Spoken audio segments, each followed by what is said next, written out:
Suara angin malam berhembus pelan di antara pepohonan bambu. Seekor jangkrik bersahutan dengan suara burung malam yang entah dari mana datangnya. Di ujung jalan berbatu, lampu motor tua menyala redup, hanya cukup untuk menerangi setapak di tengah kabut tipis. Nama pria itu Rahman, seorang tukang ojek desa yang sudah 12 tahun mencari nafkah mengantar orang dari pasar ke ladang sampai antar kampung. Ia dikenal ramah, murah senyum, dan jarang menolak penumpang. Tapi malam itu, sesuatu berbeda. "Pak Rahman, jangan narik dulu malam ini," ucap Pak Udin, pemilik warung kopi di ujung jalan. "Kenapa, Din?" Katanya, "Malam ini malam Jumat Kliwon. Dari tadi sore, suara gamelan dari arah makam desa kedengaran lagi." Rahman hanya tertawa kecil. "Ah, itu mah cuman angin bawa suara dari kampung sebelah, Din. Udah biasa."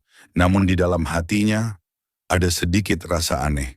Karena seminggu sebelumnya, seorang penumpang misterius sempat membuatnya merinding. Seorang perempuan muda berpakaian kebaya putih yang tiba-tiba lenyap di tengah jalan. Sekitar pukul 11 malam, Rahman masih duduk di pos ronda, berharap ada 1-2 penumpang terakhir. Tapi desa Karangjati malam itu sunyi luar biasa. Lampu rumah-rumah sudah banyak yang padam. Angin mulai membawa aroma wangi melati. Saat ia hendak menyalakan motor untuk pulang, terdengar suara pelan dari belakang. "Pak, bisa antar saya ke rumah?" Rahman menoleh. Seorang perempuan berdiri di bawah pohon jambu. Rambutnya terurai, wajahnya pucat, dan matanya redup seperti tak berkedip. Ia mengenakan kebaya putih dan kain batik. Sama persis seperti penumpang yang pernah ia antar minggu lalu. Rahman berusaha tenang. "Rumahnya di mana, Mbak?" "Di ujung, dekat sawah yang kering." Suara itu datar, tanpa intonasi. Rahman menelan ludah. "Baik, ayo naik." Ia menghidupkan motor, dan perempuan itu duduk pelan di belakang. Anehnya, motor yang biasanya berat kini terasa ringan. Terlalu ringan. Mereka melewati jalan kampung, menurun ke arah sawah. Di kiri kanan hanya ada pepohonan dan suara air dari parit kecil. Udara semakin dingin, tapi Rahman tetap melaju. "Belok kiri, Pak." Perempuan itu menunjuk ke arah jalan kecil yang hampir tertutup semak. Rahman mulai ragu. "Itu jalan kemana, Mbak?" "Saya belum pernah lewat situ." "Sudah, ikuti saja. Rumah saya di ujungnya." Rahman menelan ludah, tapi ia tetap menurut.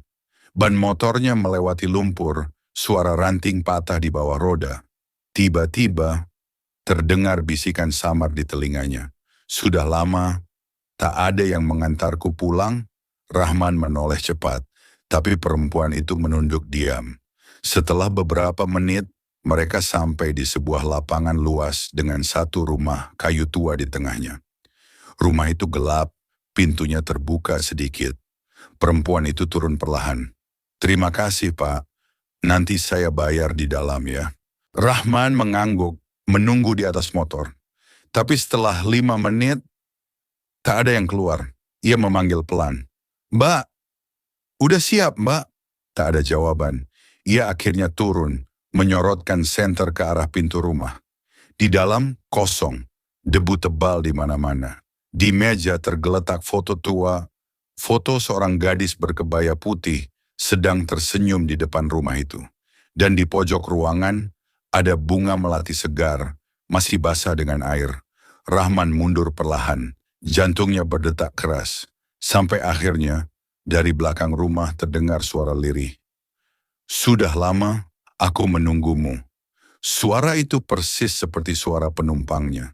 Ketika ia menoleh, tak ada siapa-siapa, hanya bayangan putih yang berdiri di jendela, tersenyum.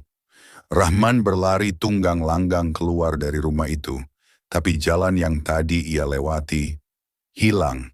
Yang tersisa hanya kuburan tua dengan nisan-nisan berlumut. Dan di salah satu nisan, tertulis nama yang membuat darahnya berhenti mengalir. Siti Rahmawati, wafat 2012. Nama itu sama dengan penumpang yang ia antar malam ini. Malam semakin larut. Jam di tangan Rahman menunjukkan pukul 12:45. Kabut mulai menebal, menutupi pandangan sejauh 2 meter. Suara jangkrik lenyap, digantikan oleh bisikan lembut yang datang dari segala arah. Rahman berdiri di depan makam tua itu, tubuhnya gemetar. Ya Allah, apa yang sebenarnya terjadi? Gumamnya lirih. Ia menyorotkan senter ke batu nisan, bertuliskan Siti Rahmawati. Wafat 2012. Di bawah nama itu ada kalimat kecil yang hampir pudar. Ditemukan meninggal di jalan menuju rumahnya sendiri. Rahman menelan ludah. Ia ingat, tahun 2012 ia masih sering narik malam.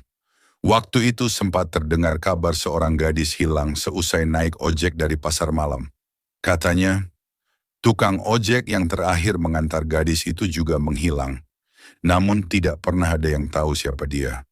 Rahman mencoba mencari jalan pulang, tapi setiap belokan yang ia lalui hanya berputar ke arah yang sama, kuburan.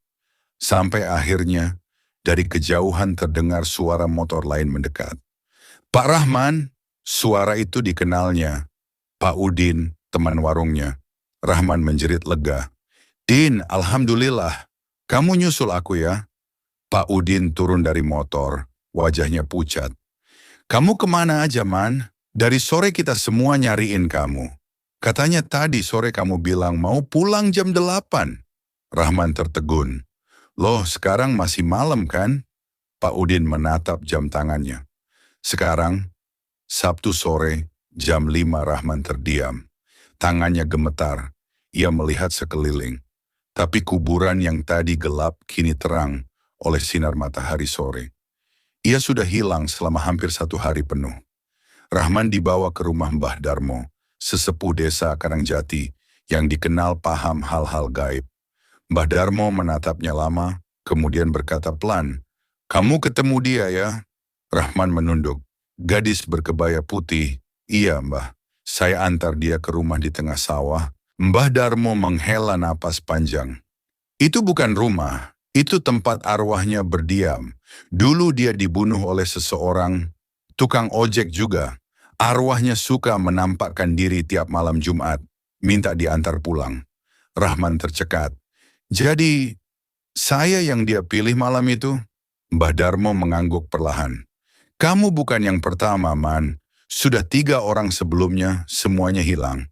Tapi kamu masih dikasih kesempatan pulang." Malam berikutnya, Rahman berusaha menenangkan diri. Tapi rasa penasaran dan rasa bersalah membuatnya tak bisa tidur. Sekitar pukul 11 malam, suara gamelan terdengar samar dari arah sawah kering di belakang rumahnya. Suara itu seperti memanggil. Ia keluar, membawa senter dan motor tuanya. Udara malam itu dingin sekali, tapi langkahnya terus maju. Setiap kali suara gamelan berhenti, terdengar suara perempuan menyanyi pelan. "Aku menunggumu di jalan yang sama." Rahman berhenti. Cahaya senternya menyorot ke arah sawah, dan di sana berdiri sosok perempuan berkebaya putih, menunduk dengan tangan, membawa bunga melati. Rahman mencoba berbicara. "Mbak, kalau kamu butuh dituntun, saya antar. Tapi jangan ganggu saya lagi." Perempuan itu menoleh perlahan, senyumnya samar, tapi matanya kosong. "Aku tidak mengganggumu. Aku hanya ingin pulang." Rahman sadar, hanya ada satu cara untuk mengakhiri semua ini. Mengantarnya sampai tempat asal arwah itu, benar-benar beristirahat. Rahman bersiap di atas motornya lagi. Perempuan itu duduk di belakangnya, diam. Saat motor melaju, bayangan mereka berdua tak muncul di tanah. Dan angin membawa aroma melati yang semakin kuat. Dari kejauhan, Mbah Darmo yang sedang membaca wirid di rumahnya tiba-tiba berhenti. Ya Allah, dia benar-benar menjemputnya lagi.